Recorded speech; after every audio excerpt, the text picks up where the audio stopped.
berita yang mengatakan pojok Jalan Solo sebelah timur. Pojok Jalan Solo, Kota Sebelah Jogja ini. Kota Jogja, ya. Karena kisaran 10 tahun yang lalu kemungkinan ada peristiwa besar tentang bioskop. Itu 20 tahunan itu. Oh, 20 sekarang kan 2021 Oke, sekarang. ya. Dari 20 tahunan yang lalu ya ada peristiwa besar terjadi di situ, ya, terbakarnya bioskop. Dua bioskop yang bersebelahan itu. Bersebelahan. Yang pertama kan Regent. bioskop Regent. Ya. Kita kadang mau bercerita ini agak berat kalau kita menceritakan apa namanya bioskop Regent terbakar ya. Karena begitu membekasnya, ya, begitu kita bisa ikut merasakan suasananya di dalam, ya, begitu berdukanya orang-orang yang ditinggalkan. Ya. Tapi ini mengungkap ini bukan dalam arti mau mengungkap luka. Tuh. Ya, kita sedikit banyak memberikan informasi agar peristiwa itu tidak terjadi. Ya. Bioskop itu terbakar pada posisi jam padat pengunjung. Ya. Ya. Terus kemudian secara teknis bioskop itu masih layak. Tuh. Ya, untuk memutar film dan lain-lain, itu kegiatan hiburan lah. Ada satu kawan yang menyampaikan informasi ke saya.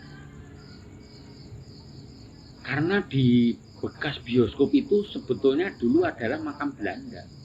Oh, jadi zaman dulunya. Zaman dahulunya itu adalah makam Belanda. Ya, di mana korban-korban perang dan lain-lain, korban wabah penyakit dimakamkan di situ. Ya, orang punya cerita tentang bioskop itu. Ya. Ya. Terus salah satu yang misteri itu menyangkut 4 di situ. 4 bilangan, angka 4. Ya. Sampai sekarang ini korban 4 pun juga belum diketahui. Ya. Itu ada di mana itu belum diketahui. Itu ceritanya begitu. Kalau untuk apa namanya bioskop, tiap kali kita ngangkat cerita ini kok bunyi itu menghubung terus. Ya memang referensinya begitu. Nah ini barusan ada yang maka ini pun kita tidak memulai dengan ajaan berjalan ke masa lalu karena kita kan tidak mau mengungkap ketragisannya. Ya. Karena dalam suatu musibah atau ya musibah yang sangat tragis itu kan berbau anyir itu jangan anyir itu ya amis-amis amis tidak karuan ya. Karena kalau kulit manusia terbakar itu kan baunya seperti dan itu. Kemudian ya. Bau gosong, teriakan, jeritan-jeritan orang yang apa ada di dalamnya. Dan itu tragis itu. Karena apa? Budaya kita kalau melihat bioskop ya gini klap. Budaya kita kalau melihat bioskop itu tidak pernah melihat pintu darurat. Duduk saja. Jadi edukasi tentang itu masih sangat rendah. Itu salah satu yang menjadikan banyak korban. Ya. Masih sangat terasa ceritanya yang kepanikannya luar biasa. Karena begitu asap mengepul, ya, lampu padam. Ya. Ya akhirnya, waduh, enggak kita bisa bayangkan. Sampai sekarang pun, kalau bekas Regent kan belum dibangun ini. Tuh. Ya itu masih seperti itu. Itu kalau kita keluar ke sana, kita jalan, aura-aura tangisan itu masih terasa. Ya. Aura-aura misterinya itu masih terasa. Ya. Jauh berbeda dengan Empire yang terbakar. walaupun dari segi jumlah korban itu hampir berimbang. Ya. Ya, dan itu kan hanya selisih berapa tahun saja toh, Iya betul. antara Regent dan Empire, dan mereka berdekatan. Karena memang Empire ini adalah juga termasuk kuburan, karena kuburannya Belanda itu Cukup memanjang luas, di ya. situ cukup luas. Itu kata orang yang termasuk tetua di situlah memberikan Ya. informasi segitu ya. Saya rasa logis karena di depannya Empire yang di apa namanya komplek Polri ya, ada di situ. Ya, itu kan tanah Magersari punya keraton. Jadi bukan tanah-tanah pribadi di situ. Nah, logis kalau memang itu dulu bekas makam. Kenapa logis? Ya, itu masih satu deretan punyanya mereka, Belanda. Ya. Tapi kalau Belanda ditinggalkan ya sudah diambil oleh keraton. Itu suaranya semakin mendekat, Mas. Bener, Om. Dia tertarik. Tertarik obrolan ya. Ya. Kita bukan mengundang, bukan ya, kita juga tidak menelusuri ya, bukan menelusuri ya, itu kembali lagi kita bukan menelusuri karena sangat menyakitkan kalau itu kita telusuri. Padahal ini lokasi outdoor, kita membuat rekaman ini dengan sumber suara kira-kira Jauh. berapa? 40-50 meter nih sebetulnya. Itu kita sebutnya misteri pojok Jalan Jalan Solo. Solo. Kalau menyangkut misteri itu saya pernah punya cerita Ya. tentang tombak. Hmm. Tombak ini dikisahkannya seperti ini. Ini cerita sebenarnya. Ya, saya diceritain oleh orang tua saya. Ya. Kira-kira era tahun G13 PKI itu berarti sekitar 65 ya. Berarti 65. itu 66-an 3 ya. Nah, ada orang membawa tombak ya dari Jogja menuju ke arah selatan. Ya, kan rumah yang diceritakan ini berada di daerah selatan. Hampir mendekati pantai selatan sana. Orang membawa tombak. Ya. Tombaknya itu dipotong jadi 2. Karena Tombaknya? naik kol, Oh. naik angkutan umum. Ya. Kalau dia tidak dipotong, Ya. ya itu terlalu panjang. Nggak tahu. bisa dibawa naik kol. Dia tadi. naik kol. Dunia orangnya memang rotok jan. Sip. Sip. Sip. Sip. Nah, singkat cerita, ya. Si orang ini membawa tombak itu menuju ke arah selatan naik transportasi umum. Oh, itu tadi Ya. ya. Nggak tahu tombak ini mau dilabuh ke sungai atau apa, saya nggak tahu. Nah, pas mau pulang ya dari labuhan itu, si tombak ini nggak mau dilabuh, harus dibawa pulang, Ya. Jadi dia nggak mau lepas dari nggak mau pemiliknya lepas itu. dari pemiliknya. Kemudian dia ikut angkutan transportasi lagi, berhenti di pasar, itu ada namanya pasar apa itu saya lupa itu, yang mendekati pantai-pantai selatan itu ya. Nah, di pasar itu dia duduk termenung karena kehabisan bekal. Oh. Tuh.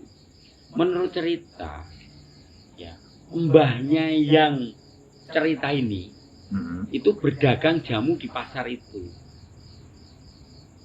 Namanya pedagang jamu, uangnya masih punya, ya toh? Ya. Karena kan terjadi transaksi setiap hari. Nah, kemudian bapak yang punya tombak ini yang sudah dipotong jadi 2 ini tadi mendekati si mbah, ya, bilang kalau mau pinjam uang untuk balik bekal ke kota. Ya. Itu jaminannya apa? Dikasihlah tombak. Nanti 1 minggu lagi dia akan datang untuk diambil tombaknya. Ya karena tidak menyangka, tidak punya prasangka yang zaman dulu kan tidak ada orang punya prasangka jelek. Ya apalagi itu kan orang susah yang kehabisan biaya untuk balik. Sama si mbah ini dikasihkan, dipinjami uang. Ya. Kemudian tombak diserahkan sama si mbah. Ya. Nah, si mbah ini cerita, Kalau tombaknya itu dikasih baju. Jadi bawah gagangan itu, ya pegangan bawah itu tuh ada alas tombak yang berwarna hijau. Jadi kain hijau. Kain hijau yang dirombe-rombe. Oh. Ya, kain hijau yang dirombe. Ya sudah, begitu pasarnya ini istilahnya kukut atau sudah usai, pasarnya kan pasar ada jamnya ya. Tombak dibawa pulang sama si Mbah. Ditaruh di atas almari. Ya. Jam berganti jam, ya detik berganti detik, tibalah malam hari. Nah, di malam hari ini si ibu berarti menantunya si Mbah ya, karena anaknya si Mbah ini laki. Ya, itu suaminya si ibu ini. Si ibu itu mimpi. Ya. Dalam mimpinya, ya, itu ada orang yang berjalan hanya perut ke bawah. Hanya perut ke bawah. Hanya perut ke bawah dengan rok. Rok itu apa namanya? Dengan kain yang diubet-ubetkan, warnanya hijau. Jadi sama itu seperti sama persis bungkusnya itu tadi ya. dengan bungkusnya tombak. Itu rasakan saja, auranya sangat kuat. Karena kita dengan Empire juga dekat jaraknya. Ya. Ya, dengan Regent juga dekat jaraknya. Nah, kita lanjutkan yang mimpi si ibu itu tadi. Oke, begitu ibunya itu bangun, sadar. Dia ingat kalau mertuanya itu pulang membawa tombak yang dipotong jadi 2.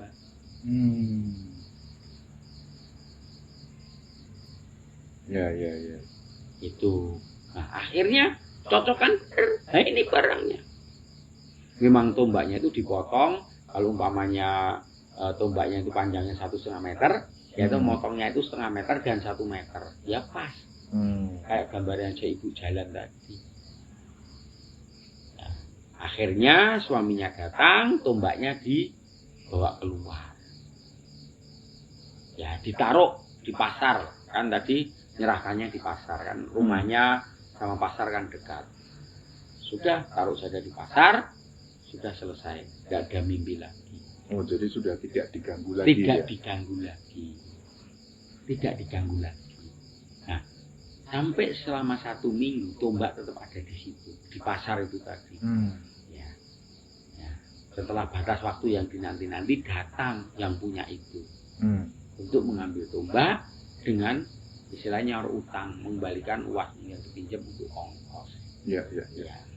Sebetulnya banyak peristiwa-peristiwa seperti itu, ya, karena namanya pusaka. Pusaka itu pasti ada yang menunggu kalau zaman dulu. Ya, pusaka itu banyak, makanya pusaka itu diperlakukan khusus. Namanya pusaka, barang pusaka gitu loh. Itu diperlakukan khusus, disimpan khusus, dirawat khusus. Ya, jimat itu. Jimat, siji ning dirawat. Ya, siji di rumah. Oh, siji di rumah. Tapi rasanya memang sudah rada yut ini. Mari kita minum dulu. Mari. Mari. Konco sajen mari. Dinikmati sajennya. Ada lagi cerita tentang sabuk. Sama juga ceritanya sama. Jadi bahwasanya sabuk itu ada yang nunggu. Ada orang datang ke rumah. Ya. Ke rumah yang menceritakan kepada saya ini. Bilang sama. Titip sabuk ini saya dipinjemin uang. Ya, untuk nyekolahin si anaknya. Ya zaman tahun segitu kan memang susah, tidak ada bank dan lain-lain. Pinjem itu kepada saudara atau yang dituakan. Ya. Akhirnya dipinjem. Ya, dengan perjanjian katanya nanti 1 minggu lagi akan diambil. Sabuknya ditaruh, disuruh tidak membuka. Sabuk ini dibungkus rapat gitu loh. Disuruh tidak membuka. Nah, sama bapaknya yang dititipin sabu itu tadi. Ya. Ditaruh di centelan paku ya, kayak ada apa ya, tiang penyangga rumah itu kalau zaman dulu kan gebyok, joglo itu kan Joglo, pakai ya, kayu. ya. Di paku taruh situ. Ya. Suatu ketika ya pembantu itu tidak tahu kalau itu sabuk itu adalah sabuk titipan. Dikira sabuk itu punya majikannya. Ya. Diambillah sabuk itu dicuci. Oh. Sama dia nyucinya. Nek sekarang masukkan mesin cuci. Ya, ini Nek ini enggak diucek direndam, pakai tangan ya. diucek pakai tangan. Ya. Menurut cerita si pembantu ini, Ya. sabuk itu tiba-tiba berubah menjadi ular raksasa. Shock gitu pembantunya. Waduh, itu satu rumah geger itu. Ya. Sabuk itu diucek gini berubah menjadi ular yang besar. Ya. Yang pakai mahkota. Oh. Ular naga. Jadi tidak sembarang ular ini. Tidak sembarang ular besar bermahkota. Akhirnya geger. Si pembantu itu sampai ketakutan dan sedikit agak gila akhirnya. Itu. Kemudian bapaknya yang dititipi sabu ini, Ya.